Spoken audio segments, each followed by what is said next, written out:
नमस्कार। GSM college के YouTube channel पर मैं वंदना आपका स्वागत करती हूँ। आज का मेरा टॉपिक है निर्देशन की आवश्यकता। निर्देशन का अर्थ समझ लिया था, उसके प्रकार समझ लिए थे। अब हम समझेंगे कि व्यक्ति को, बालक को निर्देशन की आवश्यकता क्यों पड़ती है, क्यों इसे निर्देशन ज़िंदगी के मोड़ पर आवश्यक है। तो इसको हम एक चार्ट के माध्यम से समझते हैं। निर्देशन की आवश्यकता के लिए मैंने ये चार्ट आपके लिए प्रस्तुत किया है। इस चार्ट में आधार 4 हैं कि हम इन चारों आधार से निर्देशन की आवश्यकता को यहाँ पे डिस्कस करेंगे। जैसे पहला आधार है सामाजिक दृष्टि से निर्देशन की आवश्यकता, दूसरा राजनीतिक दृष्टि से निर्देशन की आवश्यकता, तीसरा शैक्षिक दृष्टि से निर्देशन की आवश्यकता और चौथा मनोवैज्ञानिक दृष्टि से निर्देशन की आवश्यकता। स्टूडेंट्स, इसे मैंने 2 भागों में बनाया है। पहले भाग में हम 2 आधार लेंगे, जिसमें एक सामाजिक दृष्टि से और दूसरा राजनीतिक दृष्टि से है। तो पहले लेते हैं सामाजिक दृष्टि से बालक को निर्देशन की क्या आवश्यकता है। तो सामाजिक निर्देशन, और जिसे हम कहेंगे सामाजिक दृष्टिकोण से निर्देशन की आवश्यकता, तो पहला है इसमें परिवर्तित पारिवारिक दशाएं।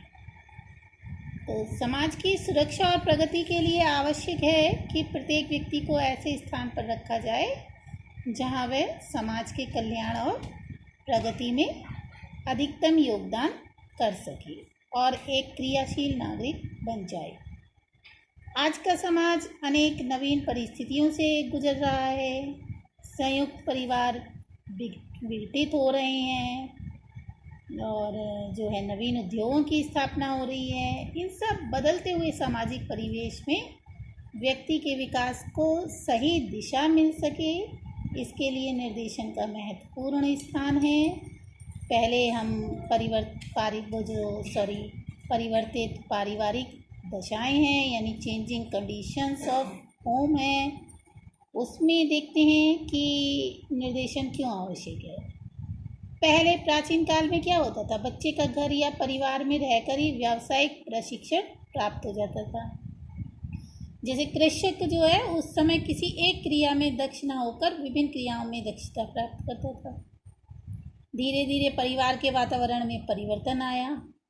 प्रशिक्षण का दायित्व अब परिवार पर न रहकर विद्यालय पर आ गया।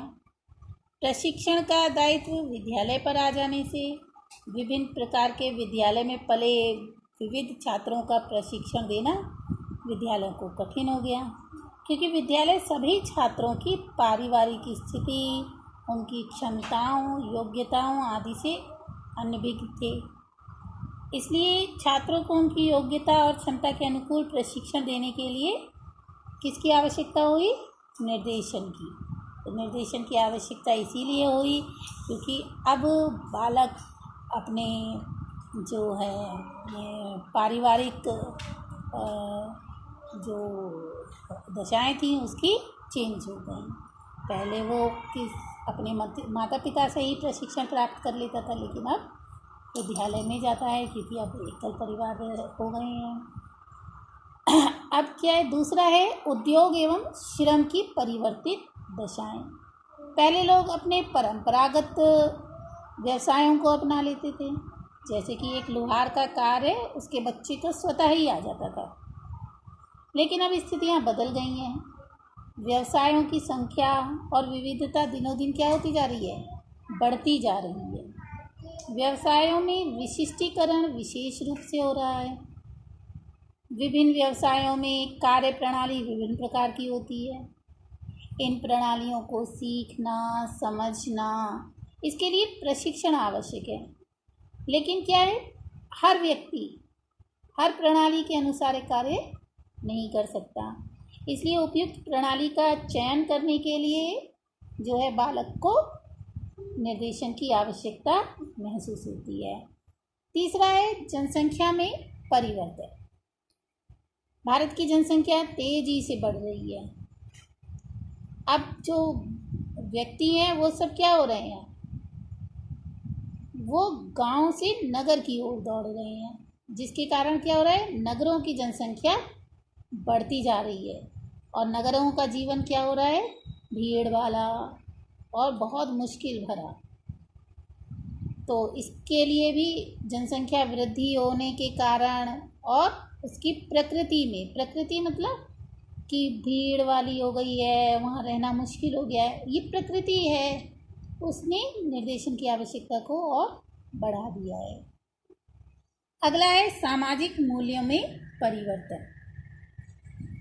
देश में हो रहे परिवर्तनों के साथ यहाँ का संपूर्ण जो है सोसाइटी भी चेंज हो रही है।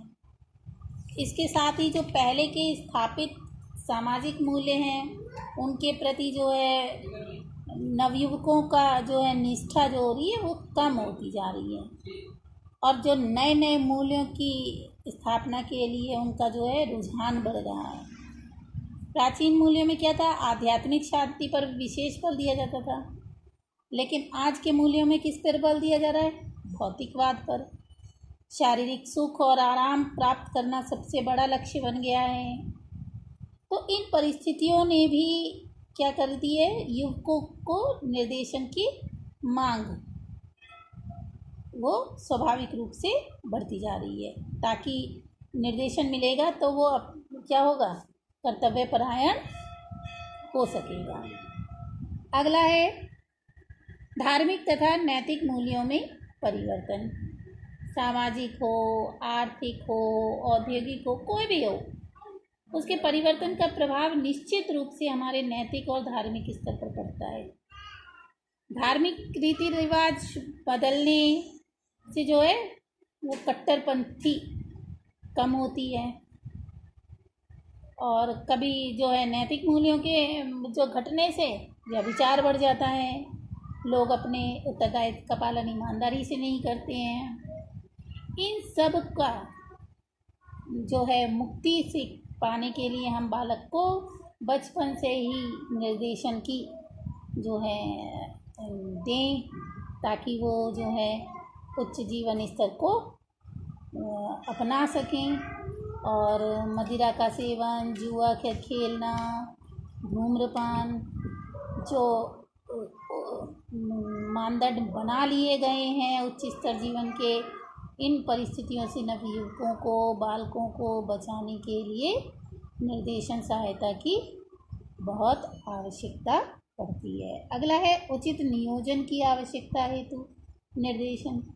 यदि व्यक्ति को अपनी योग्यताओं एवं क्षमताओं के अनुसार कार्य मिलता है तो उसको व्यक्तिगत संतोष भी मिलता है और उत्पादन क्षमता में विकास के लिए प्रोत्साहन भी प्राप्त होता है।